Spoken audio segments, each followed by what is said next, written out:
मुख्यमंत्री माझी लाडकी बहीण योजनेसाठी लाभार्थी संख्या वाढवण्यासाठी सहाय्यक आयुक्तांनी विशेष प्रयत्न करावे. आयुक्त सौरभराव. मुख्यमंत्री माझी लाडकी बहीण योजनेची कार्यवाही ठाणे महापालिका कार्यक्षेत्रात सुरू असून या योजनेसाठी एकूण 127 मदत कक्ष स्थापन करण्यात आले आहे. या योजनेतील लाभार्थ्यांची संख्या वाढावी यासाठी सर्व प्रभाग समिती स्तरावरील सहाय्यक आयुक्तांनी प्रयत्न करावेत, असे निर्देश सोमवारी 22 जुलैमध्ये झालेल्या आढावा बैठकीत महापालिका आयुक्त सौरभराव यांनी सर्व सहाय्यक आयुक्तांना दिले. राज्यातील महिलांच्या आर्थिक स्वातंत्र्यासाठी, त्यांच्या आरोग्यासह पोषणात सुधारणा करण्यासाठी आणि कुटुंबातील तिच्या निर्णायक भूमिकेच्या बळकटीकरणासाठी राज्य शासनाने मुख्यमंत्री माझी लाडकी बहीण या योजना कार्यान्वित करण्यात केली आहे. ठाणे महानगरपालिका क्षेत्रातील या योजनेच्या अंमलबजावणीचा प्रभाग समितीनिहाय आढावा या बैठकीत आयुक्तांनी घेतला. मुख्यमंत्री माझी लाडकी बहीण योजनेसाठी लाभ घेऊ इच्छिणाऱ्या महिलांची संख्या जास्तीत जास्त होईल या दृष्टिकोनातून प्रभाग समिती स्तरावर नियोजन करून कार्यवाही करावी. तसेच लाभार्थ्यांपर्यंत पोहोचण्यासाठी ज्या उपाययोजना करणे गरजेचे आहे त्या बाबतीतही कार्यवाही व्हावी. त्याचप्रमाणे नागरिकांमध्ये याबाबत मोठ्या प्रमाणात जनजागृती करण्याच्या सूचनाही सदर बैठकीत आयुक्तांनी दिल्या. तसेच प्रभाग समिती क्षेत्रांतर्गत येत असलेल्या औद्योगिक क्षेत्र, झोपडपट्टी विभाग आदी ठिकाणी प्रत्यक्ष भेटी देऊन लाभार्थ्यांची संख्या वाढवण्यासाठी प्रयत्न करावेत, अशीही सूचना सदर बैठकीत करण्यात आली. ही योजना प्रभावीपणे राबवण्यासाठी ऑनलाईन व ऑफलाईन पद्धतीचा वापर करावा. तसेच स्थानिक लोकप्रतिनिधींचे सहकार्य घेऊन त्यांच्याकडे प्राप्त झालेल्या अर्जाचा दैनंदिन आकडा देखील उपलब्ध करून घेण्याच्या सूचना आयुक्त सौरभराव यांनी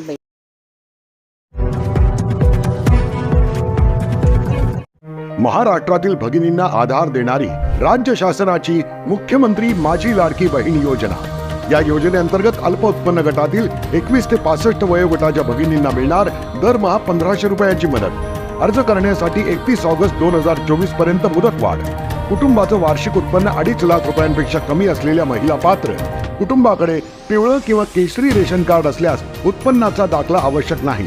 पांढरं रेशन कार्ड असेल किंवा रेशन कार्ड नसेल तर कुटुंबाचं वार्षिक उत्पन्न 2.5 लाखांपेक्षा कमी असल्याचा दाखला आवश्यक. योजनेसाठीचा ऑनलाईन अर्ज नारी शक्ती दूत ॲपवरून किंवा पोर्टलवर भरता येईल. ज्या भगिनींना ऑनलाईन अर्ज भरता येत नसेल त्यांच्यासाठी अंगणवाडी, ग्रामपंचायत, वॉर्ड ऑफिस, सेतू सुविधा केंद्रामध्ये किंवा आशाताई बचत गटाच्या CRP यांची मदत उपलब्ध. आता आपल्याला अभिमानानं म्हणता येईल, सुखी आणि सुरक्षित आहे माझी लाडकी बहीण.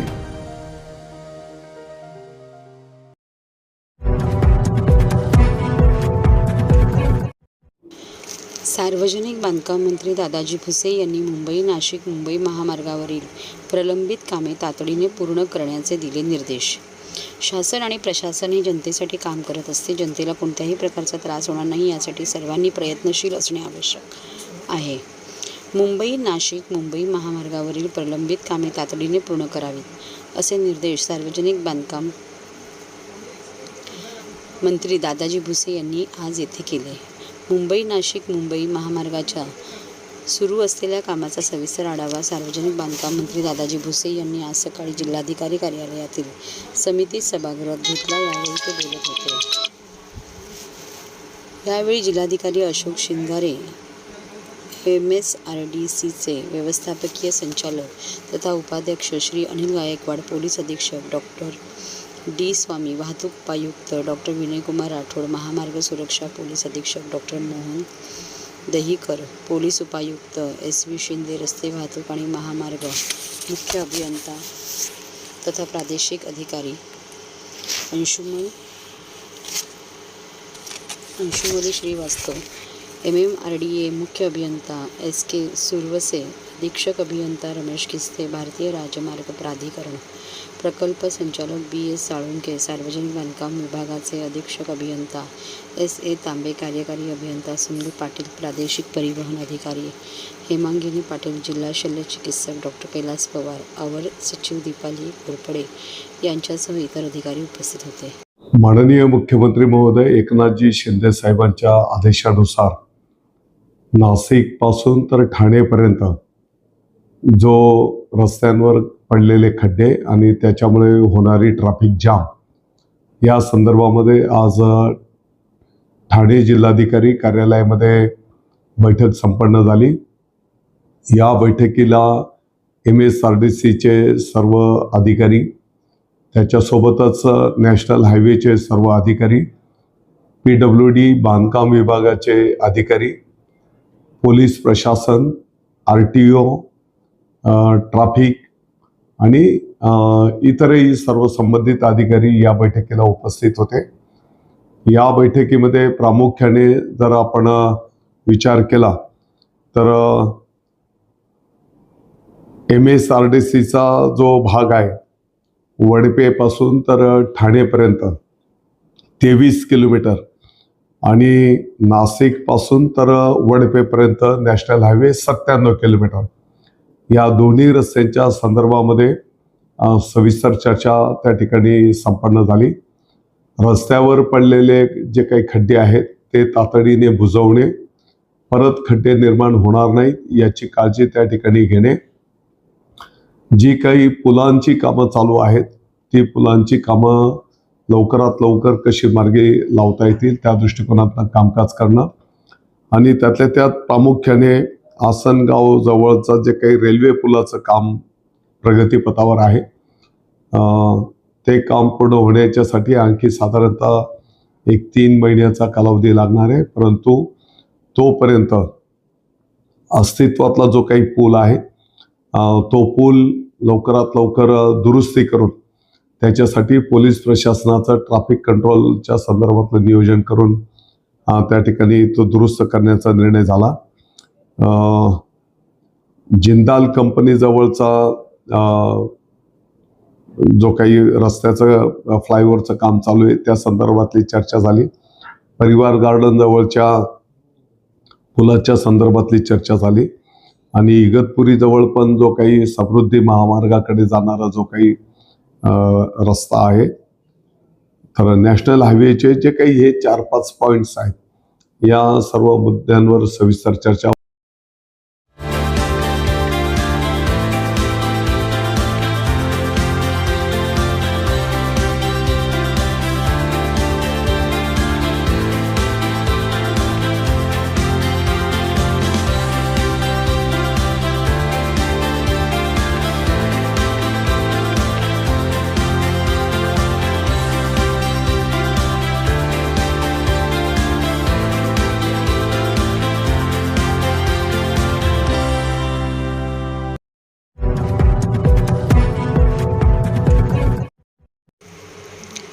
ठाण्यात जितेंद्र आव्हाड यांना मोठा झटका. मुंब्र्यातील 8 माजी नगरसेवक अजितदादांसोबत. ठाणे राज्याचे उपमुख्यमंत्री अजित पवार यांनी ठाण्यातल्या पट्ट्या म्हणून आपल्या भाषणातून त्यांचा वारंवार उल्लेख केला. त्या आमदार जितेंद्र आव्हाड यांना ऐन विधानसभा निवडणुकीच्या तोंडावर मोठा धक्का दिला आहे. आव्हाड यांचे खद्दे समर्थक मानल्या जाणाऱ्या तब्बल 8 माजी नगरसेवकांनी अजितदादा पवार यांचे नेतृत्व मान्य करीत राष्ट्रवादी काँग्रेसमध्ये मंगळवारी जाहीर प्रवेश केला. कळव्यातील माजी विरोधी पक्षनेते प्रकाश बेर्डे, माजी नगरसेविका रीटा यादव, माजी परिवहन समिती सदस्य तकी चेऊलकर, समाजसेवक राजनाथ यादव आणि मुंब्र्यातील माजी नगरसेविका रुपाली गोटे, नगरसेविका आश्रिन राऊत, समाजसेवक इब्राहिम राऊत, नगरसेवक शेख जफर नोमानी, नगरसेविका हफिजा नाईक,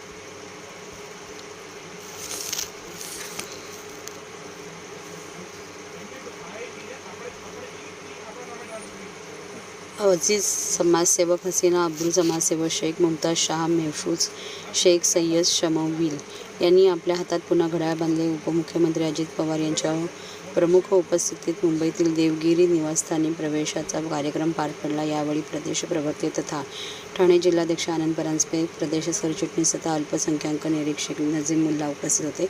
यावेळी माजी नगरसेवक शेख जाफर नोमानी यांनी मुंब्रा कळवा विधानसभा अध्यक्षपदी मुमताज शाह यांची, जिल्हा सरचिटणीस मुंब्रा कळवा प्रवक्तेपदी महफूज शेख यांची, शेळगर डायकर ब्लॉक अध्यक्षपदी सय्यद शमवीली यांची, राष्ट्रवादी विद्यार्थी काँग्रेसच्या मुंब्रा कळवा विधानसभा अध्यक्षपदी नियुक्ती करण्यात आली. याप्रसंगी माजी नगरसेविका वहिदा खान, अंकिता शिंदे आणि मुंब्रा कळव्यातील पदाधिकारी हे मोठ्या संख्येने उपस्थित होते.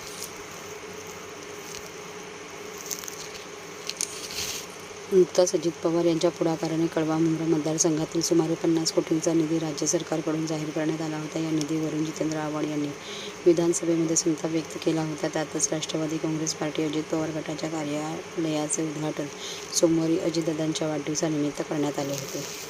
रुक जाओ। ओ पांडे जी गाई मत करो। आज राष्ट्रवादी काँग्रेस पक्षाचे आमचे राष्ट्रीय अध्यक्ष, राज्याचे लाडके उपमुख्यमंत्री माननीय अजितदादा पवार साहेब यांच्या नेतृत्वावर विश्वास ठेवून मुंब्रा कळव्यातील नगरसेवकांनी आज राष्ट्रवादी काँग्रेस पक्षामध्ये प्रवेश केलेला आहे. मी व माझे सहकारी प्रदेश सरचिटणीस अल्पसंख्याक विभागाचे निरीक्षक नजीबजी मुल्ला आमच्या दोघांच्या पुढाकाराने आज कळव्यामधील आमचे ज्येष्ठ नगरसेवक प्रकाशजी बर्डे जे माजी विरोधी पक्षनेता होते, त्याचप्रमाणे माजी नगरसेविका रीटा यादवजी त्यांच्याबरोबर माजी परिवहन सदस्य टकी चोलकर, समाजसेवक राजनाथ यादव आणि मुंब्र्यातनं नगरसेवक सर्वात पहिले जफर नोमानी, त्याच्यानंतर हफिजा नाईक मॅडम, साजिया अन्सारी, आमच्या रुपालीताई गोटे, आमच्या ज्येष्ठ नगरसेविकाच्या 2007 पासून निवडून येत आहेत अशा आमच्या अश्विन राऊत मॅडम, त्याचप्रमाणे जफर नुमानीचं मी नाव घेतलं, हे सगळे नगरसेवक, अजीज बाटा आमच्या त्यांच्या सौभाग्यवती नगरसेविका आहेत, हे सगळे लोक, त्याचप्रमाणे समाजसेवक इब्राहिम राऊत असेल, त्याच्यानंतर मुमताज शहा असतील आमचे, त्याचप्रमाणे महफूज मामा असेल आणि सय्यद शामिल असेल, असे म्हणजे विद्यार्थ्यांच्या अनेक लोकांनी प्रवेश केला, नगरसेवक केला आणि संघटनेमध्ये विधानसभा अध्यक्षपद असेल, ब्लॉक अध्यक्षपद असेल, प्रवक्ता पद असेल, अशा आणि मेन ह्याच्यामध्ये म्हणजे ज्यांच्या घरामध्ये गेले 30 वर्ष 6 टर्म नगरसेवक पद आहे असे समाजसेवक राजू अन्सारी, त्यांचा भाऊ, सर्वच आमची टीम आज माननीय अजितदादांच्या नेतृत्वावर विश्वास ठेवून हे सगळ्या लोकांनी आज राष्ट्रवादी काँग्रेस पक्षामध्ये प्रवेश केले. यापुढे पण अजून नगरसेवकांचा प्रवेश होईल? हो, येतो अभी झाकी आहे, पिक्चर अभी बाकी आहे. कुठला पक्षाचे हे नगरसेवक? नाही, हे राष्ट्रवादी काँग्रेस पक्षातच होते, पण तिथल्या स्थानिक आमदारांच्या दबावामुळे त्यांच्या 15 वर्षाच्या जुलमी राजवटीला कंटाळून श्वास त्यांचा कोंडला गेला होता आणि त्यांचा अजितदादांच्या नेतृत्वावर विश्वास आहे आणि त्या नेतृत्वावर विश्वास ठेवूनच आज या सगळ्या लोकांनी माननीय अजितदादा पवार साहेब यांच्या नेतृत्वामधील राष्ट्रवादी काँग्रेस पक्षामध्ये प्रवेश केलेला आहे. नक्की काय त्रास होता या नगरसेवकांना? त्यांना अनेक त्रास होते, त्यांना काम केलं द्यायचं जाऊ नये, त्याला निधी मिळायचा नाही आणि त्यामुळे एक हुकुमशाहीचं राजवट तिथे 15 वर्ष चाललं होतं. मैं करू वो कायदा अशा प्रकारचं, म्हणजे रावणाला जसा अहंकार झाला होता तसा मीपणा तिथल्या स्थानिक आमदारांना झाला होता. त्यांच्याबरोबर सावलीसारखे असणारे आम्ही दोघं ज्यावेळेला बाहेर पडतो त्यावेळेला तुम्ही विचार करा की काय तिथली परिस्थिती आहे. आम्ही खऱ्या अर्थाने मुंब्रा कळव्याच्या विकासासाठी कटिबद्ध आहोत. कालच माननीय अजितदादांच्या वाढदिवसानिमित्त भव्य असं कळवा विभागाचं कार्यालयाचं आम्ही उद्घाटन केलं. लवकरच राष्ट्रवादीचं मुंब्रा कौसाचं कार्यालयाचं उद्घाटन होईल आणि येणाऱ्या दिवसामध्ये मुंब्रा कळव्यातील लोकांना अभिप्रेत असलेला विकास हा तिथे आम्ही करू.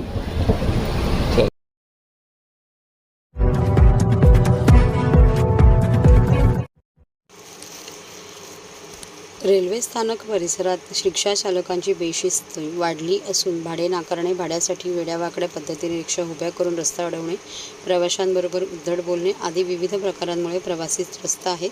येथील बेशिस्त रिक्षा चालकांना शिस्त लावण्यासाठी पुन्हा एकदा हालचाली सुरू झाल्या आहेत. नुकतीच RTO वाहतूक शाखेतील वरिष्ठ अधिकाऱ्यांसह लोकप्रतिनिधी, प्रवासी आणि रिक्षा संघटनेचे पदाधिकारी यांची बैठक पार पडली. यात येथील रिक्षा थांब्यावर नियम बदल करण्यात आलेले आहेत. हे नियम न पाळल्यास संबंधित रिक्षाचालकांवर कारवाईचा बडगा उगारण्यात येणार आहे. ठाणे स्थानक येथे सॅटिस पुलाखाली रिक्षा थांबा असूनही भाड्यासाठी रिक्षा कुठेही उभ्या केल्या जात आहेत. त्यामुळे स्थानकातून बाहेर पडल्यानंतर पायी जाणाऱ्या प्रवाशांना या रिक्षांचा नाहक त्रास सहन करावा लागतो. जवळचे भाडे नाकारण्याबरोबर रिक्षाचालक प्रवाशांकडून जास्त भाडे आकारत असल्याच्या प्रवाशांच्या तक्रारी आहेत. चक्क प्रवाशांच्या हाताला धरून रिक्षामध्ये ओढत नेण्यासारखे प्रकार या ठिकाणी होत आहे. अनेक रिक्षाचालक गणवेशामध्ये नसतात. विनापरवाना रिक्षा चालवल्या जात असल्याची शक्यता व्यक्त होत आहे. रिक्षाचालक नियमांना तिलांजली देत असून याबाबत प्रवासी वाहतूक पोलीस RTOकडे तक्रारी करतात. त्यानंतर बेशिस्त रिक्षाचालकांवर कारवाई केली जाते. कारवाई थंडावल्यानंतर पुन्हा रिक्षाचालक बेशिस्तपणे वागत असल्याचे येथील चित्र आहे. याच पार्श्वभूमीवर नुकतेच ठाणे स्थानक येथे आमदार निरंजन डावखरे, वाहतूक शाखेचे पोलीस उपायुक्त डॉक्टर विनयकुमार राठोड, प्रादेशिक परिवहन अधिकारी हेमांगिनी पाटील यांच्यासह काय नेमकं काय शिस्त लावलं पूर्ण असं करायला हेमंत पाटील साहेब मॅडम आणि DCP राठोड साहेब आणि चौधरी साहेब आणि इथले ठाणे अंमलदार त्यांनी अशी शिस्त लागू केली. पॅसेंजरला व्यवस्थित रिक्षा घेतली पाहिजे आणि रिक्षावाल्याला शिस्त लागली पाहिजे. तर आज RTOची आणि ट्रॅफिकवाल्याची दोन्ही माणसं जी आहेत आणि शिस्त रिक्षाला लागते आहे. तर एवढं RTO येताना काय होतं, एक प्रमाणित रिक्षाला असतात ते यायला आतमध्ये थांबतात. त्यांनी जरी 4 रिक्षा लोकांना रिक्षाने आणि आज एवढं असं झालेलं आहे तर पाणी तलावामध्ये पाणी दिलेलं आहे, त्यामुळे रिक्षा कमी आहे. मग त्याच्यामुळे आज शिस्त ट्रॅफिक आणि युनियनची माणसं निघली होती सकाळपर्यंत हेल्प करणार. तर आम्ही युनियनची रिक्षा इथे एकही लावून दिली नाही. जोपर्यंत आम्हाला DCP साहेब आणि हेमंत पाटील सांगत नाही तोपर्यंत आम्ही आमची मेरे लाईन आणि बाकीची लाईन 2 लाईन आहे तो बंद करतो. तोपर्यंत आम्ही रिक्षा लावून पण आम्ही हेल्प लाईनला